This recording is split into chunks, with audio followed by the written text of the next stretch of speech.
Kalau ketika 10 tahun lalu saya down, saya nggak lanjut lagi, hari ini Dika kita nggak ketemu Dika. Setelah kejadian itu saya sempat kapok nge-review, sempat kapok juga foto makanan.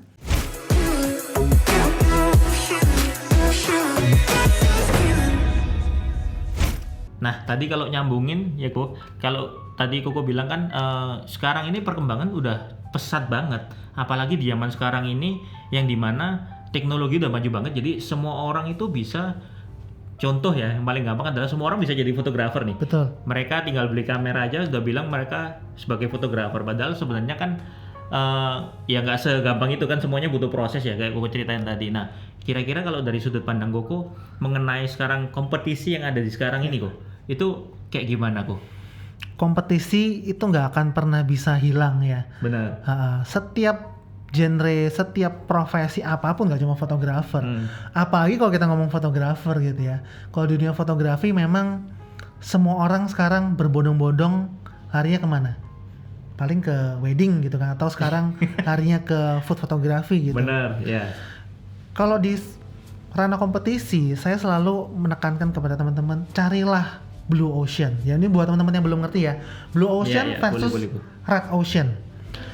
Kalau Red Ocean itu adalah market yang mungkin ikannya banyak gitu, tapi hiunya juga banyak. Sampai berdarah-darah. Pertarungannya begitu sengit, makanya kita sebut sebagai Red Ocean. Ada juga yang kita sebut sebagai Blue Ocean. Mungkin ya sharknya atau hiunya ya cuma 1-2 ekor aja. Lautannya sangat luas dan ikannya pun juga sangat banyak gitu. Kita mau yang di mana gitu. Kalau saya sih lebih prefer di Blue Ocean. Nah, kita nggak akan berdarah-darah, kita nggak akan banding-bandingan harga. Kompetisi itu yang paling mudah apa sih sebenarnya? Banding-bandingan harga gitu. Benar. That's the most simplest thing. Tapi akan lebih baik lagi kalau kita jangan banding-bandingkan harga lah. Mungkin lebih baik kita adu kreatif gitu kan. Adu Value kreatif, ya. adu style, adu service gitu. Benar. Setuju banget sih. Karena di zaman sekarang ini apalagi kalau yang dari Dika lihat itu banyak banget ya orang-orang yang kayak panik ya. Apalagi setelah pandemi kayak gini, mereka tuh kayak bingung. Aduh, gimana ya aku cara dapetin job lagi nih? Karena kan benar-benar kalau kayak kita yang nggak boleh ketemu sama orang, otomatis kayak apalagi wedding ya, event dilarang. Terus padahal kita makanya dari event. Gimana nih caranya kita bisa survive? Akhirnya yang paling gampang kepikir dari orang-orang itu adalah pricingnya. Mereka kayak sale gila-gilaan, kasih diskon. Padahal sebenarnya bukan itu sih yang dibutuhkan orang-orang, tapi lebih ke arah gimana kita kasih itu tadi yang kayak Koji bilang itu. Iya benar. Kita apalagi kalau di dunia wedding ya, kebetulan juga istri saya di bidang wedding fotografi juga, dan saya ngelihat waduh benar-benar di wedding itu struggle banget, banyak orang yang cancel. Ya syukur kalau bisa kita kasih pengertian supaya mereka bisa pending gitu kan. Nah yang cancel ini gimana gitu, banyak banget pasti ya. Tapi yang bisa kita lakukan apa ya, kita kasih pengertian kepada klien kita. Itu yang menurut saya membedakan antara seorang fotografer yang benar-benar berkelas ya, nggak cuma mengandalkan foto aja, tapi benar-benar understand kebutuhannya klien itu seperti apa, bisa ada compassion kepada klien. Oh iya saya mengerti, memang ini masa yang sulit, boleh nggak kalau misalnya di reschedule aja, jangan di cancel. Itu yang mungkin dibutuhkan oleh klien-klien zaman sekarang. Educate gitu ya, instead of nakut-nakutin, iya nih kita juga panik banget, klien tambah juga panik gitu kan, makin stres malah. makin stres gitu. Iya. Tapi kalau di food sendiri ngaruh nggak sih kok kayak gini nih kok? Kalau di food tentunya ada penurunan hampir 50%, karena kan pastinya lah ya. Kalau dulu tanpa ada pandemi, kita hampir tiap minggu kita punya professional food photography ya, kita di hire oleh perusahaan, hotel, restoran, cafe gitu. Karena sekarang pandemi kita nggak bisa ke lokasi gitu kan. Benar. Yang dilakukan adalah restoran, cafe, company itu ngirim makanan mereka atau food mereka ke kantor kita gitu. Dan itu pun jumlahnya berkurang 50%. Sangat sulit. Biasanya makanan yang ada di cafe atau di hotel tuh biasanya di-plating dengan sangat cantik. Sudah ada chefnya gitu kan. Ada stylingnya. Iya, ada stylingnya juga. Begitu dikirim, pas masa pandemi dikirim ke kantor kita, wah itu udah kayak korban tabrak lari yang datang. Sudah ini gimana korban tabrak lari ini supaya kita sulap jadi putri Indonesia gitu kan. Itu effort lagi. Effort lagi, bener-bener sesuatu yang kita dulu foto tek cuma 1 jam 2 jam selesai, sekarang bisa berjam-jam cuma untuk mempercantik ini. Dan kita harus karena turun 50%, berarti kita untuk ngakalin hilang 50% berarti ini matematika ya. Berarti kita harus bekerja 2 kali lebih keras, 2 kali lebih banyak buat nutupin 50%-nya. As simple as that. It's just about mathematics gitu ya. Kita udah kerja lebih keras, harus lebih smart lagi. Itu benar-benar kita harus gali semua kemampuan kita. Dulu kantor kita sebenarnya dulu tutupnya jam 9 malam. Karena pandemi harus jam 6 tank sudah harus tutup. Wah, jam kerja lebih pendek lagi. Kerja lebih keras. Effortnya double jadi. Mau nggak mau kita harus menggunakan the best of the bestnya kita. Tapi ya mau gimana lagi? It's ini keadaan khusus yang kita harus adaptasi. Ya, itu challenge baru sih yang sebelumnya belum pernah kita bayangin bakal nggak seperti pernah ini. kebayang seperti ini gitu. Benar. Ya kita bekerja lebih keras, bekerja lebih smart gitu ya. Dan juga memang pandemi ini melahirkan banyak saya bilang pandemi ya bikin krisis, tapi pandemi juga bikin opportunity baru gitu. Banyak teman-teman yang akhirnya terjun juga ke dunia food photography. I'm not against it sama sekali, nggak apa-apa. Jadi karena gimana lagi ya, mungkin karena nggak ada event dan sebagainya, harus switch ke food photography gitu. Dan tuh banyak sekali sih teman-teman saya yang akhirnya bisa survive karena dari food photography juga. Bahkan dari teman-teman saya juga, setahu saya yang dulu kerjanya saya kenal bukan food photography, sekarang mulai masuk juga sih ke arah sana, yang dimana mereka mulai belajar juga, mulai masuk ke sana kayak gitu. Nah tapi kalau dari yang aku lihat kok ya, meskipun secara sekarang kompetitor di semua bidang ya, nggak cuma food aja ya, wedding dan lain-lain juga makin banyak. Tapi kalau aku lihat kan dari secara ini buat teman-teman ya, jadi dari pendapat personal saya, setahu saya kalau Koji dengan yang food photographer lain yang saya kenal itu secara value beda, secara kerja pasti beda, tapi juga secara pricing ini cukup tinggi karena memang kualitasnya bagus gitu. Nah kira-kira ada tips nggak Bu gimana tetap bisa survive nih di kondisi seperti ini, atau kok bisa tetap mendapatkan trust dari customer nih atau klien atau brand yang memang Koko handle, masih bisa tetap trust ke Koko? Ya, bisa dibilang sampai saat ini ya karena kita salah satu pelopor juga yang bikin paketan 8 jam itu. Sekarang banyak banget yang ikut kita paketan 8 jam. Dan kita sampai sekarang bisa dibilang salah satu food photographer dengan quotation paling tinggi lah di Indonesia saat ini. Gila. Ya saya juga gila sebenarnya. Kok bisa? Cuma balik lagi ya, kita selalu nawarin value gitu kan. Kalau kita ngomong apakah NDG Studio food photography terbaik di Indonesia? Jawabannya pasti bukan. Banyak yang lebih baik daripada kita gitu. Tapi kita berani pasang harga lebih tinggi karena apa ya, kita satu, style kita selalu beda. Bedanya apa? Bukan kita kok yang nyiptakan, saya selalu ngelihat dari luar negeri. Kiblat kita misalnya dari Australia, dari New York, dari London. Kita lihat luar negeri lagi ada style apa sih, kita pelajari. Biasanya style dari luar negeri sampai ke Indonesia itu masih lama. Benar, ada biasanya kalau misalnya dari New York, ya mungkin dia ke Jepang dulu. Dia datang sama Jepang. Dari Jepang ke Singapura, dari Singapura ke Jakarta, dari Jakarta ke Surabaya. Surabaya ini mungkin udah KW keberapanya gitu. Tapi kita bisa bypass itu semua. Kita sering-sering lihat YouTube, lihat Google, lihat Pinterest, kita bypass itu semua. Kita lihat yang lagi ngetren sekarang apa, langsung pelajari. Belum kepake sekarang, belum ngetren sekarang. Udah kita pelajari aja dulu sekarang. It's okay. Salah satu contohnya ya, misalnya tren yang saya sebut sebagai colorful splash. Pasti pernah inget ya, atau pernah lihat foto-foto makanan pakai karton-karton yang warna-warni ditabrak-tabrakin. Kita udah doing that like 2 years ago. Kita lihat di Pinterest, wah ini keren banget ini. Kita pelajari dan kita eksekusi. Nah, akhirnya sekarang udah banyak. Setelah 2 tahun loh, akhirnya sekarang banyak yang seperti itu. Tapi pada saat tren itu sudah mulai booming sekarang, Koko udah developin yang lain lagi. Kita harus selalu one step, mungkin nggak one step, mungkin 2 or 3 step ahead supaya. Yes, benar-benar. Itu namanya gini, drive your competitors crazy. Bukan dengan cara pricing, tapi dengan adu kreatif. Kompetitor kita di sini, kita udah di sini, kita udah di sini, kita di sini. Seperti itu. Catat nih guys, ini penting banget. Jadi itu yang bedain Koko sama kompetitor lain ya, kayak gitu ya. Sebenarnya bukan kompetitor, teman-teman semua sebenarnya. Teman-teman semua. Ya, pelaku bisnis yang lain maksudnya ya. Yes.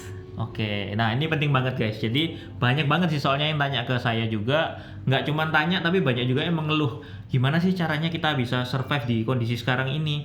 Yang dimana semua tuh pada ancur-ancuran harga semua pada fokusnya adalah jual murah semua. Padahal menurut saya bukan itu poin yang harus kita tekenin di sini. Tapi pada masa seperti ini kita harus tekenin adalah kita ini harus bagus-bagusan kreativitas kayak Koji tadi bilang. Ya. Bagus-bagusan kreativitas, bagus-bagusan value, tunjukin perbedaannya kita sama yang lainnya. Biar biar dari customer itu bisa lihat kalau oh ya memang kita worth it untuk dinilai sekian. That's the Seperti itu. keyword, harus worth it. Kita keluarin quotation Iya. segini.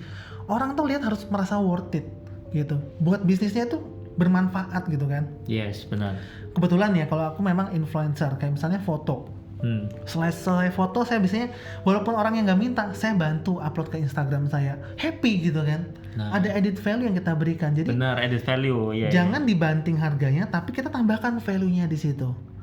Gitu. Kalau misalnya hal-hal simple misalnya network nih, network saya di dunia F&B banyak misalnya simple thing kayak oh ini restoran baru, dia masih newbie banget, nggak tahu harus ngambil vendor ke siapa aja. Simple thing kayak misalnya, aduh Ji saya tuh lagi mau minggu depan sudah mau launching, tapi saya nggak punya kasir, nggak punya sistem POS, ada kenalan nggak? Oh saya ada kenalan, lagi diskon, kasih. Padahal semestinya bukan Itu dari job desk-nya Gogo nggak ada ya. hubungannya sama fotografi. Iya, Bener-bener. iya, iya. Simple thing lainnya kayak soal service. Kita lagi ini rahasia saya. Soalnya saya praktekkan sebenarnya. Ini harusnya dibuat webinar nih. Iya, harusnya buat webinar. Buat klien happy itu simple. Misalnya kita lagi photoshoot gitu kan. Dia lihat lampunya ada banyak, ada kameranya high end gitu. Dia lihat aja udah intimidated gitu kan. Kita foto 1-2 kali. Begitu sudah suasana sudah enak, sudah beberapa shot udah dia approve gitu. Coba mau foto nggak Bu atau Pak atau C mau coba Iya. foto. Wah, aku nggak bisa foto. Gampang aja dia tinggal pencet doang. Coba deh pencet. Cekrek. Wih, bagus ya. Dia yang mencet shutternya dan hasilnya bisa bagus ya karena kita settingin ya. Benar. Dia happy-nya luar biasa dan itu bisa dibahas berulang-ulang sampai beberapa shot ke depan. Padahal Iya, kita yang iya. sadar, that's very simple thing. Make the clients happy. Karena padahal dia cuma disuruh mencet aja kan, tapi dia merasa kayak diikut sertakan ya. Yes. Jadi kayak, oh ya aku pernah dapetin experience yang sama nih dengan Kokoji kayak gitu. Ya, sampai ada klien kita yang, aduh, tiap kali mau photoshoot tuh kayak gak sabar. Aduh, aku gak ada sabar minggu depan pengen photoshoot lagi. Bukan karena hasil fotonya, tapi mungkin karena ketemu kita, begitu Excitednya ketemu kita ya. itu happy, kita bercanda. Sebuah pencapaian terbesar buat saya adalah ketika klien kita convert jadi teman. Wah, itu kepuasannya Benar. luar biasa. Dan itu nggak bisa dibuat-buat, itu harus memang dari kita ya gue ya. Yes. Nggak bisa bohong soalnya kayak gitu Ya, tuh. kalau kita cuma transaksional ya, gue punya quotation, lu beli sekian, itu transaksional. Benar. Bisa jadi cuma ya job itu doang kita diambil. After that kita udah gone. Dia akan cari yang lain lagi. Karena sebenarnya sih kalau dari Dika juga sempat dari ngobrol-ngobrol sama teman-teman juga dan juga dari jalanin sendiri, menurut saya kerjaan hampir semua kerjaan sih orang tuh nggak cuman beli karya, tapi mereka beli rasa. Iya benar nggak sih kok? Iya, Jadi benar. experience-nya itu yang justru malah paling ngefek daripada hasil akhirnya. Yes. Makanya aku bilang I'm not the best food photographer in Indonesia or in the world even, tapi pengalaman interaksinya itu kan yang nggak bisa dibeli dari fotografer lain. Benar. Gitu. Experience-nya. Pernah kok klien saya nggak munafik. Pernah kok klien saya kayak, waduh pakai ini berapa kali kok tekor juga. Maksudnya bukan tekor tapi it's like it's expensive ya. Kita memang mahal. Kita selalu bangga kita mahal. Malah nggak seneng. Ih, ini tuh lo murah, kan nggak enak dengernya kan. Iya benar. Nggak apa-apa dibilang mahal. Bangga malah. Ya. Malah beberapa kali kayak, aduh coba deh pakai fotografer lain. Saya dengar saya lihat dengan pakai fotografer lain. Tapi akhirnya kapok pakai fotografer lain karena mungkin nggak dapet feeling, nggak dapet chemistry-nya. Mereka ngerasa beda soalnya ya. Ya, it's totally different dari cara mereka. Kemarin saya sempat dengar, aduh dari cara loading barangnya aja udah kayak geradakan gitu, nggak jelas gitu. Ya, simple thing. Treatmentnya ya karena kita balik lagi kita kerja jasa ya gue ya. Kita kerja Karena jasa. itu penting banget jadinya. Benar Nah banget. ngomongin masalah experience nih kok. Kalau Koko boleh sharing nih, pernah nggak atau ada nggak the most, bukan yang jelek nih ya, yang the most memorable experience yang pernah Koko jalanin selama jadi food photographer atau influencer, yang paling unik lah kok. unik itu bisa kayak lucu atau kayak gimana? Yang pertama yang dulu banget pas di awal karir yang saya bilang, saya waktu itu dapat job dari grup Jalan Sutra waktu itu. Jadi Jalan Sutra itu grup yang dibentuk oleh almarhum Bondan Winarno. Kemudian grup Jalan Sutra ini bikin buku berseri gitu ya. Misalnya buku tentang Jakarta Food, kemudian bikin buku tentang mie, kemudian bikin buku tentang bebek. Bebek itu identik dengan Surabaya gitu kan. Ini ada ibu kota bebek kan, Surabaya kan. Of course waktu itu karena langkanya food photographer dan food blogger di Surabaya, saya dipanggil untuk contribute, dan waktu itu saya masih pakai kamera pocket yang tipis banget, jelek banget lah pokoknya. Tapi kita dipercaya karena ya no one else ya gitu. Akhirnya waktu itu kita mereview beberapa bebek goreng yang legend di Surabaya, dan satu lagi yang nggak legend tapi cukup terkenal karena menu masakan yang lain, tapi dia di restonya dia punya bebek remuk waktu itu, bebek kayaknya tahu nih, remes gitu lah. Iya. And then saya kesana bawa kamera pocket sama teman, foto-foto gitu. Si susunya atau si ownernya datang gitu kan, om-omnya tek gitu. Nyo kan orang dulu masih muda namanya Nyo gitu kan. Sekarang masih muda kok. Nyo, nggak baik loh foto-foto makanan. Gue pikir mungkin tabu atau gimana. Foto-foto makanan pulang ntar ketabrak apa gimana, mungkin mistik gitu kan, mitosnya gitu. Ya, gue nggak percaya, ya udahlah gitu. Gue tetap foto, terus dia datang lagi.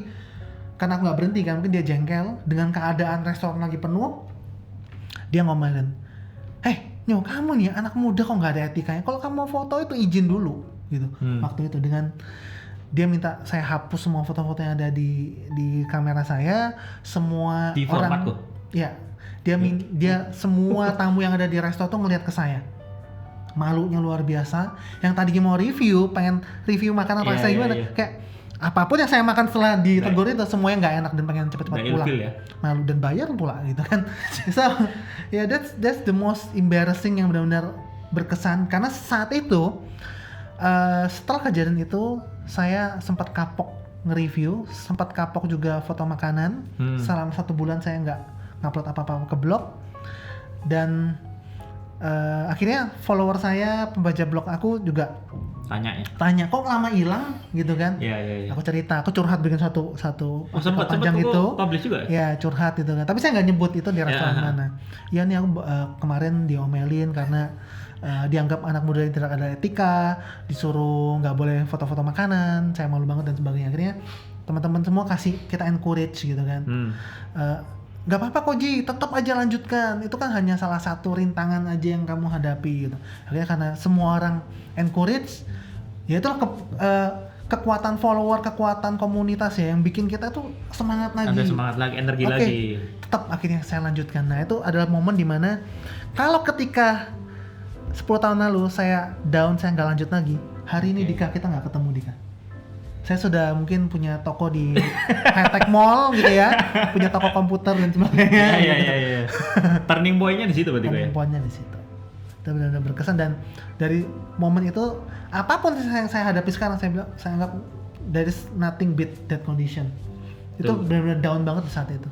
Tuh guys, dengerin ya. Jadi sekelas ini Ji aja perjalanan nggak semulus itu untuk bisa sampai sekarang ini. Jadi nggak ada ya, hidup itu nggak seindah film-film Korea kayak gitu mungkin ya. Ketemu orang kaya gitu ya. Benar. Mas, semua tuh pasti ada prosesnya, dan kita harus lewatin itu untuk bisa jadi lebih baik lagi sih kalau menurut saya. Ya. Gila, luar biasa banget sih kok. Itu kalau aku yang digituin malah mungkin udah kapok lah. Nggak usah foto-foto makanan lagi, udah bayar sendiri, dimarahin lagi, dimalu-maluin lagi. Iya, karena waktu itu nggak ada temennya. Mungkin kalau kita ada teman seprofesi, kita bisa saling mengisi kan, kayak ada yang menguatkan. Benar. Karena pas 1 bulan vakum itu karena tidak ada teman sparring partnernya. Jadi kayak, am I doing the wrong thing? Memang salah aku ini gitu kan. Iya. Jadi mempertanyakan diri sendiri. Cuma untungnya waktu itu karena kekuatan komunitas semua mensupport. I see. Loh, tapi jadi publish nggak itu bukunya? Jadi publish, but that restoran saya take out dari ya mungkin apesnya restoran itulah. Iya. He's lost. Ya. Oke. Nah, jadi teman-teman kayak tadi udah diceritain panjang lebar ya, karena ini sudah lumayan panjang juga. Jadi intinya di sini saya berharap sih kalian juga dapat. Mungkin dari Koji sendiri nih, sebelum kita akhirin buat bincang-bincang singkatnya ini, ada pesan-pesan nggak kok buat generasi-generasi yang sekarang atau kayak kita-kita ini yang lagi pengen untuk jalanin bisnis terutama di bidang kreatif, di bidang industri fotografi, ada tips-tips nggak gimana bisa nanggulangin itu semua, overcome itu semua kayak tadi Koji cerita, ada nggak kok yang perlu sampaikan ke teman-teman? Kalau menurut aku di dunia kreatif bisnis, jalan yang kita tempuh itu tidak pernah semakin mudah. Benar. Makanya banyak yang rontok, ya kan? Tidak pernah semakin mudah. Adanya selalu terjal dan semakin terjal. Buat yang sudah senior seperti kita gitu ya, mungkin banyak yang keder juga kayak, waduh kok tiap kali belajar A keluar tren B, belajar tren B keluar tren C, kayak capek gitu harus ngikutin. But you cannot avoid that. Harus benar-benar harus dihadapin ya. Ya harus dihadapin. Tapi karena yang nggak bisa dibeli itu adalah pengalaman. Pengalaman itu sangat-sangat berharga gitu kan.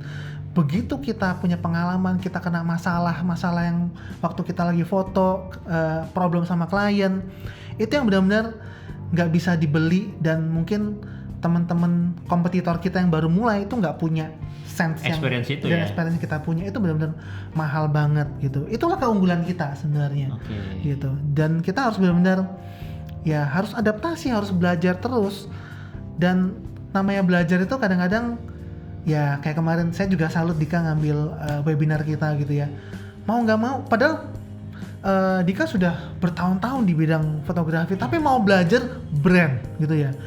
Dan brand itu benar-benar very very basic. Nah buat kita para senior yang sudah lama di dunia bisnis, menurut saya sih nggak apa-apa belajar lagi dari basic, kembali titik nol, audit diri kita sendiri. Benar. Selama ini kita bener nggak sih?